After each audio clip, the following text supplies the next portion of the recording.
In today's episode of the Lindsey Elmore Show, we'll be going back and revisiting some interviews with some people who are working to create a better world. First up, I will talk with Illana Raia about how to raise a generation of empowered girls. Then I'll speak with Ian Morris about how we can heal through music. Then I'll talk with Ben Cooley. Just a warning, this episode contains some frank discussions about human trafficking, domestic servitude, and you may want to cover up any ears that might be sensitive to listening to this information. After I speak with Ben, I am talking with Carrie Summers, who is all about creating sustainable fashion that doesn't destroy the environment. Then I'll speak with Lindsay Pinchuk, who is all about how to create empowered moms through her brand called Bump Club and Beyond. After that, I'll speak with Dr. Chrisanne Gordon about how veterans can best overcome trauma. And finally, I'll talk with Madeline Dinonno about how we can create greater equality in the media. Let's get to the show. Welcome to the Lindsey Elmore Show, a podcast that helps you find fulfillment amidst chaos. On this show, I interview thought leaders, doctors, creatives, spiritual gurus, and game changers who inspire you to pursue your dreams, overcome obstacles, and leave your mark.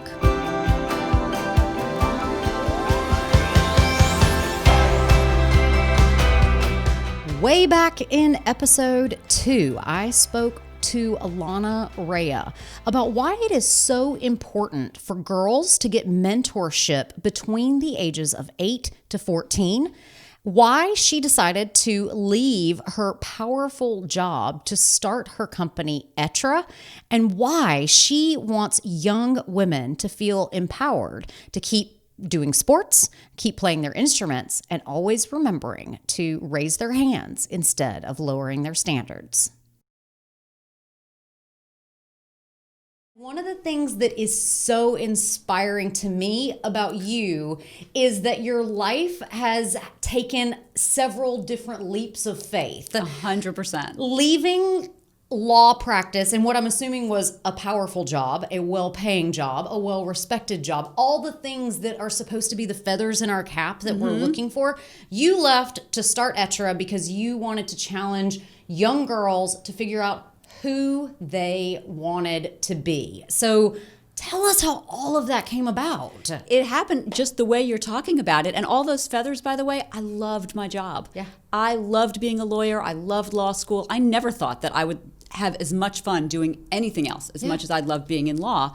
And while I was working, my daughter was in middle school, and I realized that she had zero idea what I did every day. Right. Like not even a little. And much of that was my fault. I felt like I would rush home afterwards and it was all about her, and I would leave work just at the door, never talk about it. But what really concerned me was more than her not knowing what I did, she had no idea what any of my friends did. And I had really accomplished, really cool friends with great jobs. And she would say, oh, that's Jennifer's mom. And I would say, Jennifer's mom is running a giant public company. Yes. Or she's anchoring the news right now. And she was missing it. And so at the time, I just started introducing her to these women and having her have lunch with us.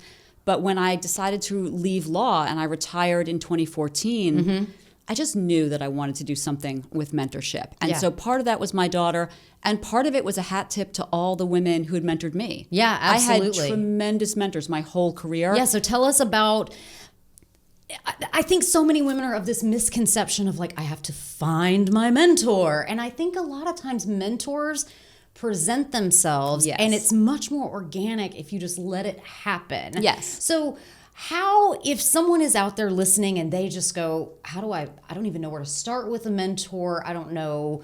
I know I want to get somewhere in life, but I don't know how to get there. And so what did your mentors do for you along the way that inspired you so much that you said, I'm going to turn this into my life's work to mentor other women and young girls? Great question.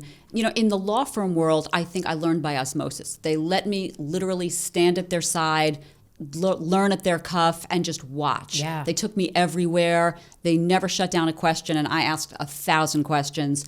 And so a lot of it was just standing next to these legends and saying, I want to do this and I want to follow what they're doing. I think some of my mentors came from family. My grandmother was a lawyer when women were not. Wow. And, going back even younger, when you're talking about girls this age, a mentor's just a fancy word for someone who's an expert in that which you want to become better at. Yeah, someone they look up to. It could be a coach. It could be a camp counselor. It could be someone in their faith community or someone at their school. Anyone who does something and you say, I love that and I want to learn more about it and do better, that's a mentor. Yeah. And in the work world, it becomes a sponsor, a champion, a mentor, all of the words that we use for someone who can help you navigate your career. But a lot of it is just who inspires you, who moves you to the point where you say, I just want to be in that circle. Yeah, absolutely. And so why do you think it is? Because I mean, you and I have talked a lot, and you've said so many people have asked you, why not high school girls? Right. But you're starting with middle school girls. Yes. And why do you think that it's important to start with young girls? And why do you think the mentors that work with these middle school girls connect to them so strongly? It's so true. I picked middle school not just because that's when I noticed it with my daughter, but when I started to really get into it, the data bears it out. Studies have been done that say that between ages 8 and 14, girls' confidence can drop by 30%. Wow. And that magic number 14, even in sports, that girls are quitting their sports at twice the rate of boys by that age. It is the age, that middle school heading into high school, where girls might be more reluctant to raise their hand, more reluctant to try out for that team or take that harder advanced class. And I just felt like if you could catch them at that age and put them in front of someone who works in a really cool office and has an amazing job, and that woman looks them in the eye and says, I hated raising my hand in math too when I was exactly your age, but that's when I got over it, and now I'm an engineer at Google, and come see my office. Well, it matters. It totally matters, because I think that especially around that 8 to 14, we start listening to other voices. Sure. And the voice that's like, you're a band geek, why would you play the flute? Right. And if you'd had someone like Lizzo, the most famous flautist that we have at the moment, or if you have a girl who's like, I love math, but it seems like a nerdy thing to do. Right. Why would I stay on the chess team, whatever it is? Let's introduce you to an astronaut who's Yes. like, yes, for the love of God, let's be nerdy. Yeah. Because here's what you get to go do. Absolutely. Right. Back in episode 34, I talked with Ian Morris about making music that matters. We discuss how music can shift our mood and how sleep is so powerful for healing, and that the music that you listen to right before you go to bed can create changes within the body that help us to heal. If I sit down and I say, all right, I'm going to listen to 10 minutes worth of listening to Smiles music, and I'm going to take a moment to meditate, how would you recommend somebody go about that to get the maximal amount of healing out of it? It really depends on the intention that you're targeting, like whether it's an illness or there's some kind of other issues that are going on that you're targeting. But for the most part, just very basic breath, like across the board. Most of the clients that come to us, if one of the first questions I ask is, how much are you listening to music? And they'll say like sound healing. And I say, no, just music in general. How much are you listening? And what we found is a lot of people who had illness, they were the people that answered, I don't really listen to music anymore because I'm too busy. I don't have time. I'm not listening to it. Or I'm constantly thinking, or I'm planning other things, or I listen to talk radio, or, just different things, but there's no music in their life.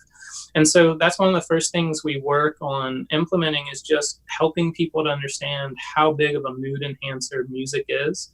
Like I always tell people, like when you're listening to Bob Marley, at some point in time, everything going to be all right. You know what I'm saying? Like Right. You're listening. Yeah, to you're just in it. You're like, all right, I got you, Bob. And, Yeah. and there's something powerful. You think about Bob Marley's Three Little Birds song, and there is something so comforting and so powerful of, we'll share the shelter of my single bed. Mm-hmm. And you're just like, oh, that's what I need in my life. That's what I want. I want that comfort, that love, that security. And so that comes from not only just the music itself and the groove, But then, as you mentioned, the lyrics and the emotional connection that we get with it. So, okay, so people who have increased incidence of illnesses may not be listening to as much music. And so when somebody says, well, crap, I got to introduce more music in my life, where do they start? So what I always tell people is that it's really easy once you get up in the morning to put on something that's a little mid-tempo and uplifting, and something that just really gets you moving, so that as you're getting ready, whether you're making breakfast or getting your clothes ready, whatever it is, that's time you could be listening to music and kind of, shaking your booty, having some fun, getting, being more playful, so that your day starts with a different tone than just like, oh God, here I go again. Here we go again. Yeah. Yeah. So that, and then also before bed, listening to peaceful music. A lot of people say, well, do I have to listen to it the whole night? And I say, no, just 10, 15 minutes before you go to bed with headphones, you'll see a huge difference in your sleep activity. And a lot of people don't understand how powerful sleep is for healing, like getting over an illness. And, people say, well, I get 5 hours. And I say 5 hours is the cycle time that it takes. The last 3 hours of your sleep, that's why people suggest 8 hours, is that those last 3 hours are the most crucial. That's when your processes are going through the filtering and getting the toxins out of your body. So when you wake up and go to the restroom the next morning, you're actually getting rid of that from your body. But if you're only sleeping 5 hours, those organs never go through the process of getting rid of the toxins in the body. So it's something that people really miss out on for healing purposes and just maintenance purposes in general for the body. It's very, very powerful. So sleep is very important, 8 hours a night. Yeah, it's absolutely critically important. I would say of the patients that I see, probably the number one thing that I recommend to them is you gotta sleep. You really, really need it. So does it matter if people, you're saying get up, get some up-tempo music. Does that matter if it's like, if we're walking on sunshine, or if we're listening to some sort of more upbeat but still meditative, like frequency attuned music? I've seen those kind of scary looking cellular micrographs where it's like, okay, here's a cell listening to heavy metal and here's a cell listening to, does that actually happen, or does it matter? Can people just select the music that is more uplifting that they like, or should we really be focused more on music specifically for healing? Yeah. So I think you have to start with getting music back in your life, right? Number one. And number two, I think what the difference is that having those frequencies that are tuned to these different, whether it's a chakra, planetary frequency, body organ frequency, or like the solfeggio and Schumann resonance, all these different sacred tunings that have been introduced are very different in the way that the body reacts with sound, and also that it's being the constant delivery from the tone from the beginning to the end of the song. It actually allows the body to tune into that and connect on a greater level, where the brain waves are changing, the heartbeat is changing in a completely different way, because the song's not bouncing all over the place, all the different changes. And being introduced with that constant frequency is just a very, very powerful tool to help. I always say that frequency is the great disruptor. So having these specific frequencies that you're focusing an intention and creating those mindfulness techniques with the sound healing music, you're creating powerful change with the mind body, as even down to a cellular level. You're creating change in the body. In episode 11, I spoke with Ben Cooley about how Hope for Justice combines saving people from human trafficking and leadership. How can we compel leaders to step up and do something about the issue of human trafficking and domestic servitude? In regards to your question about human trafficking and modern slavery, there's over 40 million people caught in slavery. And that just seems unbelievable. 40 million people. And it's actually why we've just talked about two themes there: leadership and human trafficking. And I think one of the most important things is that we need leaders to rise up in this time on this issue and to use their voice for things that matter. Over 20 million people are caught in forced labor. 18 million are in the private sector. And, it's one of the reasons why we work with Fortune 500 companies, banks, large insurance companies, manufacturing companies.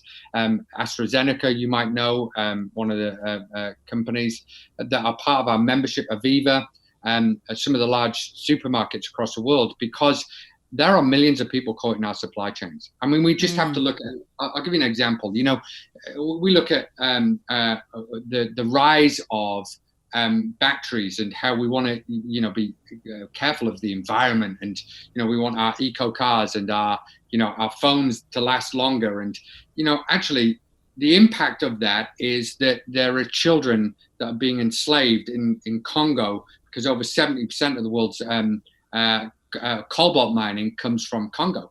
And so they're being exploited, beaten, withheld food, like they're being tortured on a daily basis, not paid. For what? For capitalism, for us to have better, smarter vehicles. We've got to have that tension to marry. And so that's what we are as a Hope for Justice. We rescue victims, we restore lives, but we actually speak truth to power, and we say, you know what? Enough is enough. Absolutely. And you look at the rise of fast clothing, cheap clothing, and then all of a sudden you have factories collapsing in Bangladesh with thousands of people trapped inside. And as you mentioned, not getting paid. And so is the scale of this getting bigger? Because we've heard about children caught up in sugarcane and coffee and the cocaine trade. Is the scale of this getting bigger, or are we making any strides?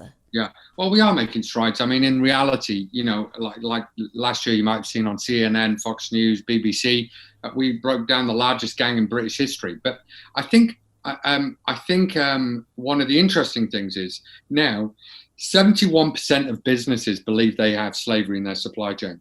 And so if you think about that, then actually the reality of what is happening is it's not just in mining, nor is it in the kind of industries that you would think would be exploiting people, but actually it's in our normal brands that we are purchasing from our malls and from our supermarkets. So I think the three types of slavery that we are focused on, a lot is talked about sex trafficking. So we rescue victims from sex trafficking on a daily basis. In fact, do you know, Lindsay, I was just 2 weeks ago, I was in Uganda, before this coronavirus landed us all, and I was actually with a 3-month-old baby that we just rescued. That we actually have had to pay for corrective surgery because of what a man did, or what men would do to a 3-month baby. Just how does the world get this bent? It's one of those things. So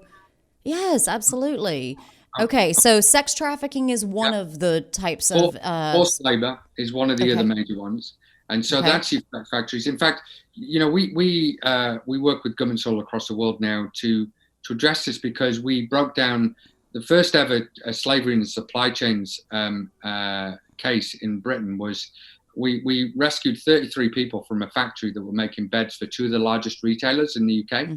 And that inspired a legislation that's now been echoed across the world, that's compelling businesses that if they have a turnover of 36 million or more, they have to put a modern slavery statement together to say what they're doing to address slavery in the supply chains. Wow. And then the third type of slavery is domestic servitude. That's the hardest to identify. And, we've rescued sex trafficking victims in America. We've rescued forced labor victims, but actually one of the cases that we actually rescued a victim of domestic servitude in LA, actually, and we trained thousands of individuals on how to spot the signs of human trafficking, and this woman went on our course, and this trafficking victim who was held, she only spoke a particular dialect of the Filipino language. She was held in slavery, and she got sick, and so the trafficker, slave owner in LA, decided she was so confident to take her to the hospital because this person only spoke a certain dialect in the Filipino language. Well, she went to the hospital, and the nurse that was trained by Hope for Justice spoke that very dialect. And they were able to speak, and And that nurse found our office. We worked with the FBI. Within 24 hours, that woman was free. And that was the first moment, Lindsay, in 37 years that woman breathed a breath of freedom. Carrie Summers and I spoke back in episode 28 about how her brand, Fashion Revolution, came to be, why transparency in our clothing is so important, and how we can avoid the devastating factory collapses that we saw in Indonesia, and how do we improve the fair pay of workers who produce all of our clothing. I think people wondered why I was banging on about transparency all the time. And then the Rana Plaza factory collapsed. And it was really clear to me that part of the reason, a big part of the reason for this collapse was the lack of transparency in supply chains. We saw activists having to actually physically search through the rubble to prove which brands were producing there. And I think a lot of people thought those brands were just playing for time. A lot of them really didn't know. They didn't know what their relationship was with the factories in that complex. And that's when I realised the lack of transparency was costing lives within the fashion industry. And I think at that stage, I certainly hadn't thought about any kind of a response. I was just having a Sunday bath without much to think about. And the idea for Fashion Revolution really just hit me in the bath and seemed like a good enough idea to get out of my nice warm bath and do something about it. And Fashion Revolution really just snowballed, because we knew, everyone knew, that we couldn't have a disaster of that scale with so many people dying without it leading to revolutionary change within the fashion industry. And so here we are 7 years on, we're the world's largest fashion activism movement, and we're highly collaborative. We work with a lot of different people and organisations around the world to push brands into changing, to mobilise citizens, to push for policy change as well. Yeah, so I mean, in that one day alone, more than 1,100 people lost their lives in that factory collapse. And Fashion Revolution, I'm sure, is about so much more than just preventing massive failures like this. You mentioned a moment ago that in the work that you did with Pachacuti, that people were able to send their children to school for the first time. So why is transparency so important? And can you give us some examples of women that you've worked with, families that you've worked with, communities that you've worked with, that you've seen completely transformed because of being paid fair wages or being given livable wages, or just put a human touch on this for us? Yes, I mean, it's quite difficult in terms of the positives. I mean, I can certainly talk about my experience at Pachacuti, but when we're talking about the global industry, which, is where most of us get our clothes from, there aren't that many positive stories, unfortunately. I mean, really nobody in the global fashion supply chain is receiving a living wage. It only takes, if you look at the retail price of an item of clothing, typically between about 1% and 3% of that retail price is the labour cost. Now, it's been estimated that if we paid the workers in Bangladesh, a living wage, that would only rise to, they reckon it would put about 25 cents onto an item of clothing made in Bangladesh. It certainly wouldn't add on more than an extra 5%. And most surveys have shown that people would be willing to pay an extra 5% to ensure that their items of clothing are made in good, safe conditions. And at the moment, this just isn't happening. We've seen a lot more transparency of the factories where our clothes are made. But when you get further down the supply chain, I went to Bangladesh a couple of years ago and I visited the tanneries. Now, these are the tanneries who are tanning the leather for our handbags, maybe not the top luxury, but certainly that sort of mass-produced luxury premium level handbag. And I was really shocked. There was underage workers everywhere. There was no health and safety equipment. They were literally in sort of shorts and T-shirts with bare feet and no masks and no gloves, sitting on the piles of hide, covered in chemicals. The effluent was flowing out from these tanneries and straight into the drainage ditches and right out into the local river, home to a red-listed species of river dolphin. I mean, it was really just shocking. And I was told by the tanneries that no brand ever goes to visit the tanneries. So I think it's more in terms of it's the lack of transparency, and it's still, the industry is really characterized by that lack of transparency. And even though we've seen a lot of progress in the last 7 years, really working the fight for human rights, for basic dignity in the fashion supply chain is constant, and it's costly. And we publish an annual fashion transparency index every year. And this year we surveyed 250 of the world's biggest fashion brands. And more than half of the brands scored less than 20%. So that really gives you an idea of whereabouts we are in terms of most of the big fashion brands out there. 40.3 million people in the world are victims of forced labor, sexual exploitation, domestic servitude, and forced marriage. Hope for Justice exists to bring an end to modern slavery by preventing exploitation, rescuing victims, helping them to restore their lives, and reforming society.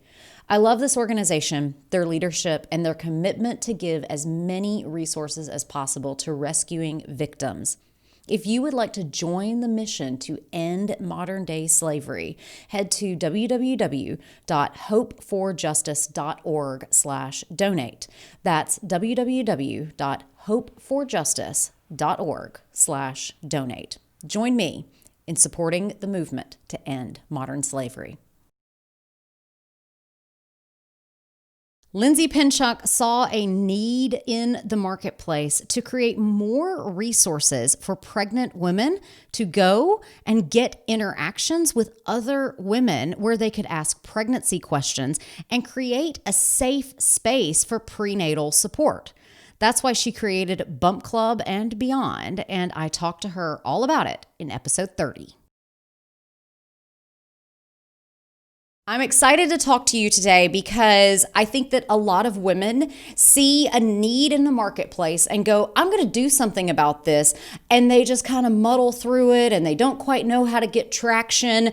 But you saw a need in the marketplace and you said, wait a minute, I'm going to build something amazing out of this. So tell us where Bump Club and Beyond started.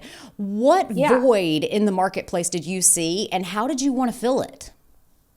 So essentially, it started before I was even ready to get pregnant. I had a friend who was asking me about what my other friends were experiencing during pregnancy.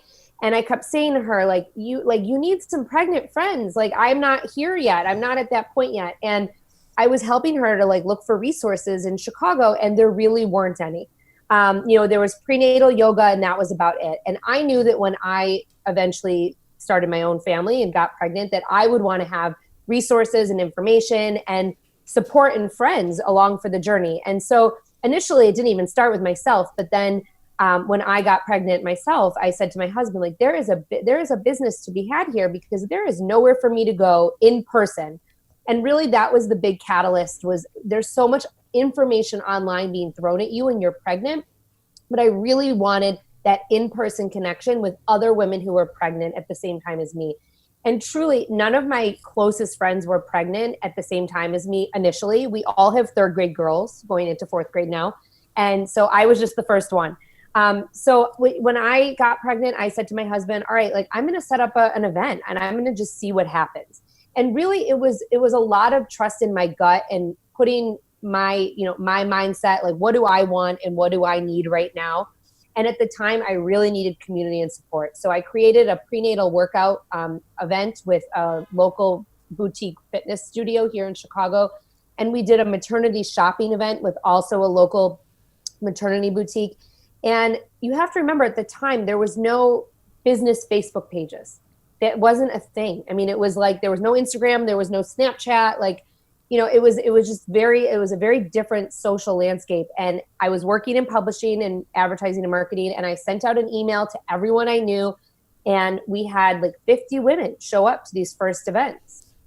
And it was very clear from that, you know, response that people really needed this. And as my pregnancy went on, I knew that I needed certain things and I had certain questions.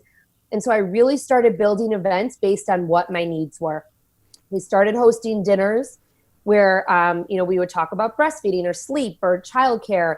And with my background in advertising and marketing and sponsorship sales, I started getting brands involved.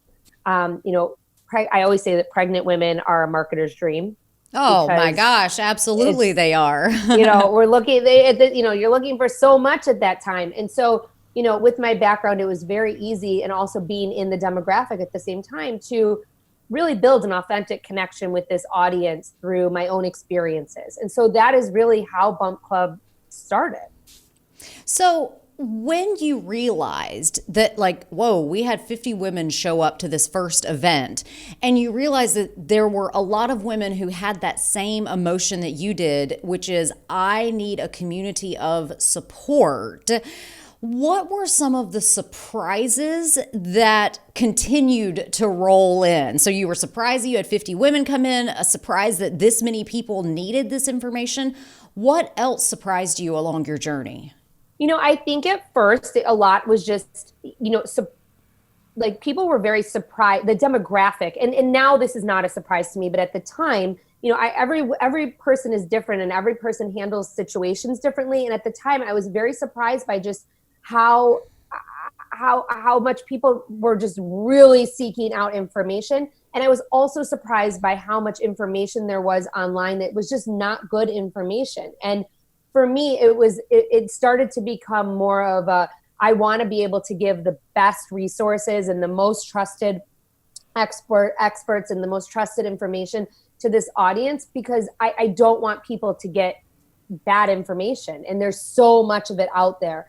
And so from there, you know, I have always said that even today, 10 years later, like, I am not the sleep expert. I am not the breastfeeding expert. Like, but I can certainly find those people for you, and I can speak to a lot of those topics. But the biggest, you know, thing about Bump Club is that we really pride ourselves in bringing in like the best from all over the world. And it was really to help with that need, and really to help women sift through the information and sift through the messages, and like, really, is there a difference between all these bottles or all of these diapers, and really to help them make decisions. And, you know, my conversations along the way with our audience, and I've never stopped talking to this audience. I talk to them every night now on Instagram. And, you know, even though I'm not having babies anymore, and you know, the Bump Club baby is really my baby, you know, I very much want to continue that conversation in the most trusted way and to bring them the best information possible. Dr. Chrisanne Gordon and I had a chat about how post-traumatic stress injury is a survival mechanism. And we talk about why your brain is so important in shutting your body down and allowing you to heal from trauma. We also talk about why people with brain injuries are more prone to suicide. I loved talking with Dr. Gordon in episode 43 because not only is she a physician researcher in the area of post-traumatic stress, but she also survived her own traumatic brain injury. What we have proven, and we're very lucky to be in the decade of the brain. Okay, so we're able to look inside the brain now. We're able to get special testing and look. And what we have discussed is this. First of all, the traumatic brain injury definition is something that happens to the brain from an external force, a blow to the head, a blast injury, a bomb goes off, something externally that happens to the brain, which is very different from a stroke, which is something internally. In the brain, in the older person, they bleed on the inside of the brain. And that's why the rehab that we have been doing doesn't work for this younger group, because it's a totally different injury and a totally different brain that we're dealing with. Post-traumatic stress or post-traumatic stress injury, which I call it either of those two, is actually, Lindsay, a survival mechanism, okay? What we have found out that usually the brain is set up with a previous traumatic brain injury, whether it be in childhood or sometime prior to this particular event, that sets up a chemical rebound phenomenon within the brain so that it keeps playing back what was a very stressful event, whether it was an assault, whether it was a motor vehicle accident, whether it was a bomb that went off and half of your troops that were with you perished in it. I mean, these are real life situations. But if you think about it, it's what your brain is doing to keep you alive again. And your brain is trying to tell you, okay, that's why it's not a disorder. It's actually a super survival mechanism. You know, what it's saying is, okay, you get these same set of circumstances again, you better act the exact same way because you're alive. And as I tell my young veterans who come back and they can't understand why they can't get rid of this, I said, you know, keep this in mind. Only survivors have post-traumatic stress. Only survivors. Nobody who perished has it. It is a survival mechanism. And if we look at it like that, instead of adding that word disorder, I mean, there's something wrong with you, you know, why can't you get over this? You know, we have 5 to 7% of the civilian population with post-traumatic stress injury every day. So I think that it's really good to bring this up and to say that we're all subject to both of these, actually. So I think that people go through post-traumatic stress injury not only from warfare, but from abusive marriages and near fatal accidents, and maybe, God forbid, they had a child that died, all of these things. What are the typical symptoms that might manifest? And, you know, we know that people who experience post-traumatic stress as well as traumatic brain injury are more prone to depression and mental health needs. We'll call them needs instead of disorders, and are more likely to consider suicide. But what do we look for that's more subtle, that doesn't get us to that point? What's the subtleness that we can look out for? Okay, so I'm going to talk a little bit about the similarities and some of the differences, because there's a lot in that question for sure. Post-traumatic stress injury is a chemical imbalance, okay? So it is chemicals in the brain that aren't operating like they should. The one thing, and there are actually several things, so I'm going to talk about in unison, PTSI versus TBI, okay? Both of them have a severe depression. And the reason being is because they are both chemicals. All of our happy chemicals are endorphins that, you know, are really jazzed up when we move around. Well, if you're injured, if you've been in one of these situations where something violent has happened, you're not really moving. So your endorphins are taken out. Your stress levels are through the roof, so that all of your like anti-stress hormones, they're taken out because they're already utilized. And all of the things that help you get motivated and help you feel good about yourself have all disappeared from the brain, and at once. I mean, this happens over the course of just a couple days, and it takes multiple weeks to build them back up. So that's why it isn't. So is that just because when the blunt force trauma, or as a friend of mine who experienced PTSI, he underwent 11 minutes of active fire in Afghanistan. Is it just because your brain panics so much that it releases all of those chemicals at one time in a like you must survive right now? How do they deplete so quickly? You know, that's very good. Yes, that does happen. But in a brain that isn't injured, either through the PTSI or the TBI, it will build back up a lot more quickly. What it is it leaves the cells, but the cells are still working to rebuild it. What happens with the TBI or the traumatic brain injury, your cells aren't working. Your vascular flow to your brain isn't working like it is. So nothing is transmitting. Your neurons aren't firing because they're not getting the chemicals that they need. So it is kind of like I tell my young vets that, you know, unlike any other organ in the body, the brain is your computer. And that's what, and it acts like a computer. It does not act like anything else. So whatever's working on your hard drive at the time you go, that's what goes down. Madeline Dinonno and I sat down and chatted in episode 21 about why we need to see more women in the media and why it is important for the overall fight for women's equality and how diversity in the media can get us there faster. Okay.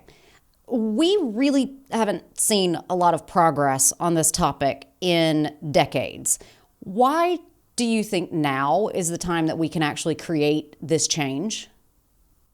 Well, we've been at it since 2004, and it took quite a few years for GINA to raise funds and for us to be able to start to do research and use a data-driven approach and circulate it and socialize it. And so we've been able to see a great amount of success in a short period of time when you talk about culture change. We've started in about 2004, and in the last year, we've been able to hit 2 of our primary mission goals in terms of female lead characters. Not the entirety of all the cast members. It's still about 2 to 1 when it comes to secondary and minor characters, but at least with lead characters, we've seen that change. So we have seen a lot of progress because it's easy to do. Anybody can do it, and it's the make-believe. And it's unconscious bias. We all have it, men, women, or however you identify yourself. It's when you look at what's happening behind the camera, and there's a lot of great organizations that are really working on that, Women in Film and all the guilds and the PGA and all of those organizations are really working on that. That's conscious bias. So, and that's people have known those numbers, I'd say, since the 20th century. How glacial those are. But when it comes to on screen, there's a great opportunity for anyone who's writing or in a business decision to say, hey, let's put a lens on that. Let's take a look at that material. Which characters could be a person of color or someone who is part of the LGBTQ plus community or someone with disabilities, or hey, how about an older person? How about 50 plus? How about that? That's a novel idea. What about body types? What kind of body types? And so we're starting to see movement. Very little movement when it comes to the LGBTQ community, the disabilities community, the body type community, the age, community.